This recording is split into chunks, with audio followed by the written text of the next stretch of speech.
Welcome to Penrose Learning, where we make understanding easy.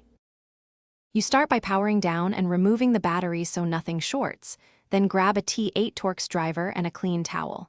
Carefully remove the 7 screws and set them in a pattern so you know where each returns. Once the shell begins to separate, pause and peel up the small ribbon cable. Do not yank it. Inspect the plastic stick housing and the rubber contact.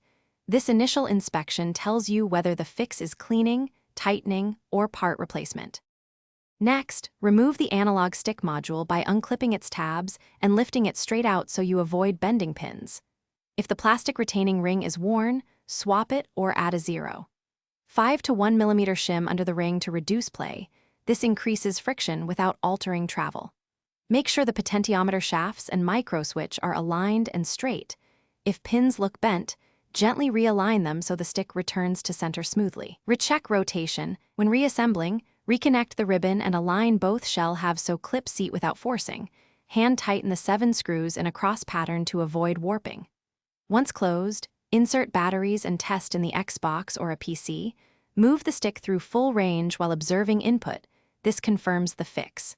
If you still see wobble or drift, replace the entire analog module or the potentiometer. If problems persist, one troubleshooting tip: check for debris under the stick dome. A tiny gray.